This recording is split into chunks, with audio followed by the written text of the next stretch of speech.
Welcome to the olden days, mathematicians. We are doing vertical multiplication.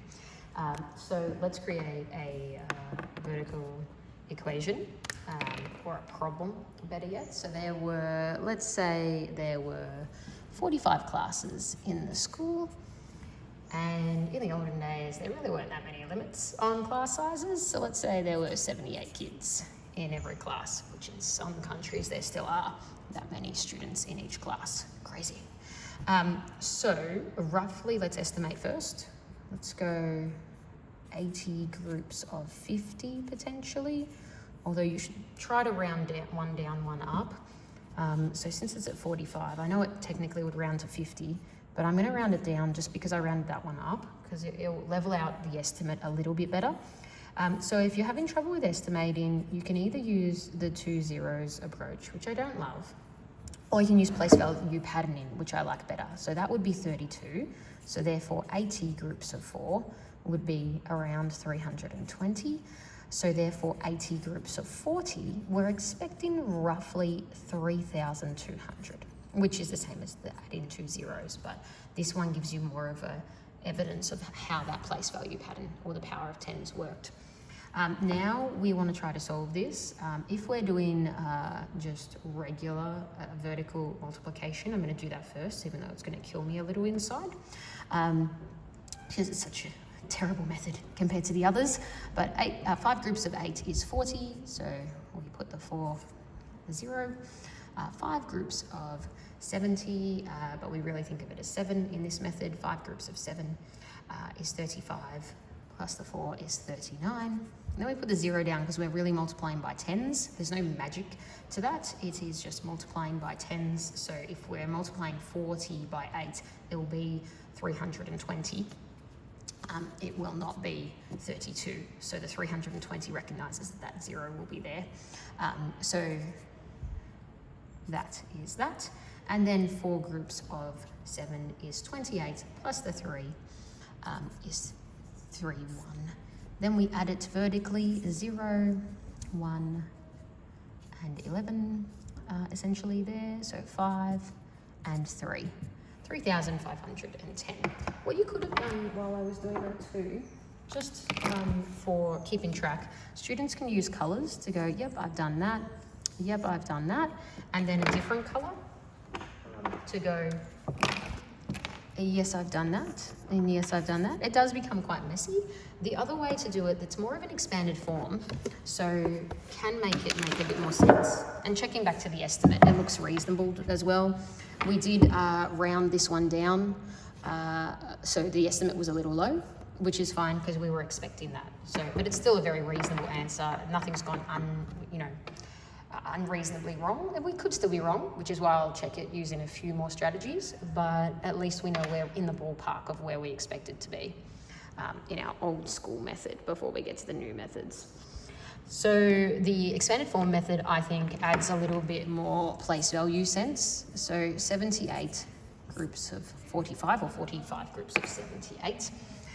Really, we are doing 5 groups of 8, 5 groups of 70, and we're doing 40 groups of 8 and 40 groups of 70. So you can expand it out like that, essentially expanding out those cross multiplication loops at a better level.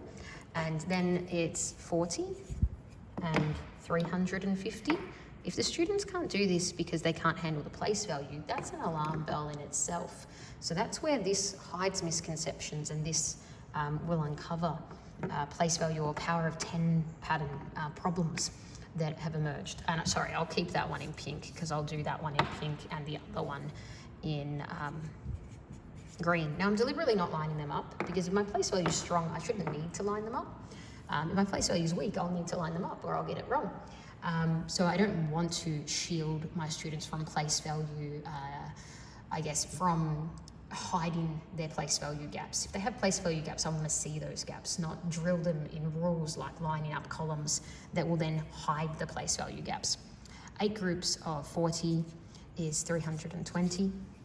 40 groups of 70 is 2,800. I'll keep it in green. 2,800. Then I'm going to look for easy wins here to add these up efficiently. So I can see 350 and 320 shouts out to me as 670. If I add the 40 to that, that becomes 710. And then if I add these two, 3,510. So we got the same answer, which is reassuring because I do all these fresh. I don't mock it up. As you'd expect, it should be quite straightforward. But it's always nice to know that answer is confirming that answer. I'm going to show you another method now. I'm going to rub this one out that is similar to this one, but just a slightly different setup that can be quite supportive. Let's remember our estimate is 3,200, so we know we're pretty confident. So this is the area model, 70 groups of 80, 40 and 5. Sorry, 70 and 8, 40 and 5. We draw a rectangle. It's not a great rectangle, so I'm going to redraw that. Always good to model high standards. You know, if you're not happy with it, rub it out, do it again. That is why I allow rubbers. I don't allow rubbing out mistakes, but I do allow rubbing out just, accidental messiness. And then we'll do that. Rub the 8 there. Try to make it a bit more proportional, that this is going to have a very large number in it compared to this one. Then we multiply it out. So you notice it's expanded form model. It really does speak to this, and it's going to have the same answers as those, just in the boxes. So 5 groups of 8 is 40. 40 groups of 8 is 320. 5 groups of 70 is 350. So it's basically coordinates. 5 groups of 70, 40 groups of 8, 5 groups of 8. I'll move that 5 to there so it's a bit closer to it so you can see the box. Or area method working, and 40 groups of 70 is 2,800. Let's say they couldn't do that. They write the 28 because 4 groups of 7, and you got 2 zeros, so 2 powers of 10 work in there. It's acceptable, but you want to make sure their powers of 10 are quite strong. And then just like before, you find easy wins to add this up easier than what it would be. Let's do it differently to last time. Let's grab that and make it 360, and then add that to 350. Which is obviously going to be 710 because 350 and 350 is 700, so 710. And then we've got to add on this one. So we've done these, we just need to do this one now, which is the 2,800. And for that, if you're struggling with that one, because it isn't a pretty number, you can always switch 200 across. Just let me rub this out so I've got room. Switch 200 to there. So that becomes 510. That becomes 3,000. So 3,510.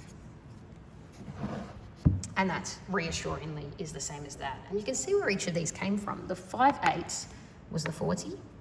The 5 70s was the 350, 5 70s, and the 48s and the 7 T40s. So it's just another nice way of setting it up. You can also do the lattice, which is my personal favorite, although the area model's got more number sense. The lattice is great for anything, especially more than 2 by 2. I find students generally, area model can become quite a lot to deal with if it's more than a 2 by 2. So you draw 2 boxes for the 7, the 8, the 4, the 5, so 2 by 2, so 4 boxes, 2 horizontal, 2 vertical. It almost looks like you're setting up an area model right now, but you're not, because you're going to do these diagonal flying fox things, whoosh, from the top of the platform, whoosh, from the top corner of the platform, whoosh. And these are setting up your place values. These are 1s, 10s, 100s, 1000s. We'll talk about that soon.